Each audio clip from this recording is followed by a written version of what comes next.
샬롬 샬롬 샬롬 샬롬. 하나님 사랑합니다. 여러분 주 안에서 사랑합니다. 신명기 33장 말씀이죠. 26절에서 29절 너는 행복한 사람이로다. 이런 제목으로 함께 은혜를 나누도록 합니다. 이제 신명기 33장 마지막 장입니다. 33장 전체 34장까지 29절까지 33장 있죠. 그리고 34장에는 모세의 죽음이 나타나 있습니다. 대부분의 사람들이 그런 것처럼 저와 여러분들이 행복할 때도 있고 고난스럽고 힘들 때도 있습니다. 언제나 행복하지도 않고 그렇다고 늘 불행하지도 않죠. 따라서 어디에 무게중심을 두느냐가 중요합니다. 과연 여러분은 어디에 무게중심을 두고 계십니까? 행복에 더 무게중심을 두면 행복하다고 느낄 것이고 불행에 무게중심을 두면 불행하다고 느낄 것입니다. 그런데 많은 사람들이 행복에 무게중심을 두기보다는 불행에 무게중심을 두고 살아갑니다. 자신이 누리는 행복은 작게 생각하고 불행은 크게 생각을 하죠. 행복은 쉽게 잊어버리는 반면에 불행은 잊어버리지 않고 오랫동안 기억을 합니다. 은혜는 물에 새기고 원수는 돌에 새긴다라는 이 속담과 비슷하죠. 하지만 보면 29절은 우리를 가리켜 행복한 사람이다 이렇게 얘기하고 있습니다. 이스라엘아 너는 행복한 사람이로다. 야훼 구원을 너같이 얻은 백성이 누구냐. 그는 너를 돕는 방패이시오 내 영광의 칼이시로다. 내 대적이 내게 복종하리니 내가 그들의 높은 곳을 밟으리이다. 이렇게 얘기합니다. 우리는 구원받은 사람들이기 때문에 행복하다고 느끼기보다는 불행하다고 느낄 때가 많은 우리가 왜 행복한 사람일까? 구원받은 하나님의 자녀가 당연히 행복한 사람이죠. 오늘 본문을 통해서 신명기 전체는 죽음을 눈앞에 둔 모세가 이스라엘 백성들에게 마치 유언처럼 남긴 세 편의 설교를 글로 기록한 내용이기도 합니다. 그 중에 오늘 본문은 모세의 유언의 끝나는 대목.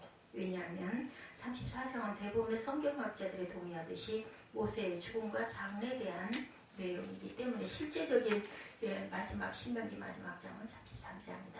아무튼 구약 성경에 등장하는 인물들 중에 가장 위대한 하나님의 일꾼이 모세였던 건 확실합니다. 율법은 모세를 통해서 주어졌고 복음은 예수님을 통해서 주어졌다라고 말할 정도죠.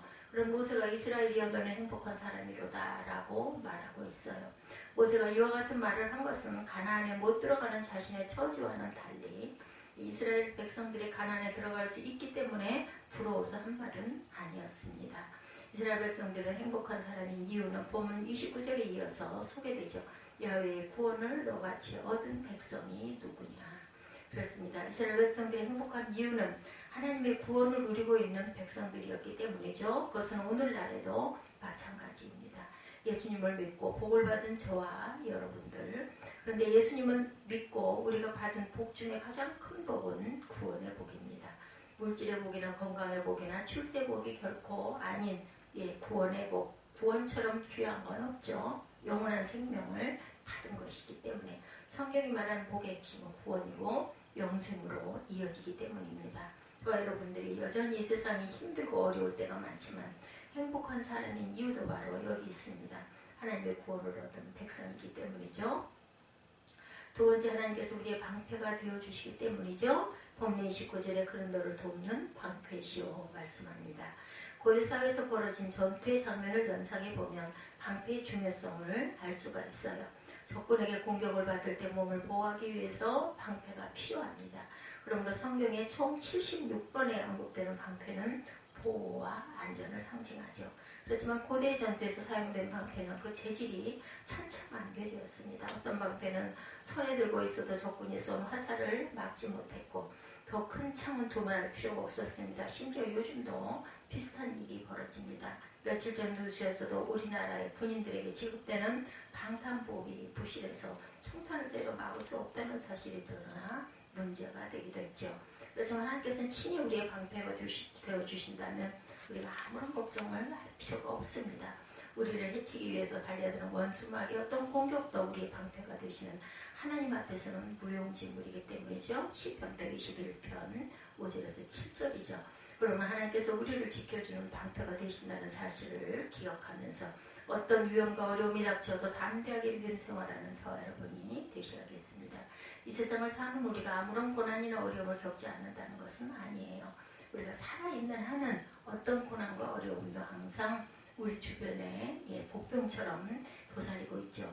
하나님께서 방패가 되어주실 필요가 없습니다. 우리는 세상에서 예상치 못한 고난이나 어려움을 당할 수 있기 때문에 하나님께서 방패가 되어주시죠. 세상에서는 너희가 환난을 당하나 담대하라, 내가 세상을 이기었노라. 예수님의 제자들 때문에 오히려 세상에서 환난을 당하게 되셨지만 담대할 수 있는 것은 세상을 이길 수 있는 힘을 하나님께서 예수님께 주셨기 때문이죠. 하나님께서 우리에게 영광의 칼이 되시기 때문입니다. 본문 29절에 하나님께서 이스라엘 백성에게 있어 영광의 칼이 되신다는 약속이 나오죠. 앞에서 언급한 방패가 방어용 무기라면 칼은 공격용 무기죠. 그런데 어떤 칼이 영광의 칼이 될 수 있는지 끝부분 29절의 끝부분을 봅니다. 내 대적이 내게 복종하리니 내가 그들의 높은 곳을 밟으리로다. 방패가 되신 하나님께서 자기 백성 이스라엘을 든든히 지켜주실 뿐만 아니라 더 나아가서 모든 대적을 물리치고 승리의 영광을 누리게 만드신다라는 뜻입니다. 동서고금을 막론하고 전쟁에 참혹함으로 큰 전쟁에서 패배한 나라는 거의 모든 것을 잃게 됩니다. 고대 사회에서 패전국의 백성이 승전한 나라의 포로가 되어서 노예 생활을 하죠. 따라서 전쟁을 절대로 벌주면 안 되지만 일단 전쟁이 벌어지면 무조건 이겨야 되죠. 치면은 죽으니까. 그렇죠. 전쟁에서 양보란 존재하지 않습니다. 일단은 이겨야 된다는 거죠. 전쟁에서 패배한 나라의 백성들은 엄청난 수치와 부록을 당할 수밖에 없었기 때문에 꼭 이겨야 합니다. 반면 전쟁에서 승리하면 기쁨과 영광을 누리게 되죠. 그러면 하나님께서는 이스라엘에게 영광의 칼이 되어주시겠다라고 약속하고 계십니다. 자기 백성들의 큰 기쁨과 영광을 누리게 만드시겠다는 약속입니다. 그런데 칼이나 총이나 미사일을 가지고 싸우는 전쟁보다 더 큰 전쟁, 영적 전쟁이죠. 눈에 보이지 않는 전쟁. 그리고 많은 사람들이 눈치를 채지 못하는 영적 전쟁입니다. 원수 마귀는 전혀 눈치를 채지 못하게 만들어 놓고 사람들의 영혼을 사로잡아 자신의 종으로 부립니다. 죄를 짓게 만들고 결국 많은 사람들의 영혼이 지옥의 형벌을 당하게 만들고 있습니다. 따라서 우리를 구원하시려고 예수님께서 세상에 오셨고 십자가를 지셨어요. 예수께서 십자가를 지신 것은 원수 마귀의 머리를 밟기 위함이죠. 창세기 3장 15절에 여자의 후손은 내 머리를 상하게 할 것이요 너는 그의 발꿈치를 상하게 할 것이니라 하고 주어진 약속이 예수님의 십자가 사역을 뜻합니다. 여자의 후손으로 표현된 예수께서 뱀으로 표현된 마귀의 권세를 결정적으로 꺾는 사건이 다름 아니라 십자가 고난과 죽음에 해당을 하죠. 이미 우리는 예수님의 십자가 사건으로 승리의 영광을 누렸습니다. 그러나 저와 여러분에게 마귀의 잔당을 완전히 소탕하는 영적 전쟁에 사명이 주어졌다는 것을 잊지 말고 항상 우리가 정신을 차리고 근신하고 깨어있는 그리고 기도하는 저와 여러분들이 되시기를 주님의 이름으로 축복합니다. 기도하시겠습니다.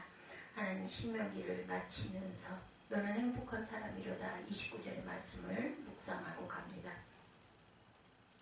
이스라엘이여 너는 행복한 사람이로다. 야훼의 구원을 너같이 얻은 백성이 누구냐. 그는 너를 돕는 방패시오 내 영광의 칼이시로다. 내 대적이 내게 복종하리니 내가 그들의 높은 곳을 밟으리로다.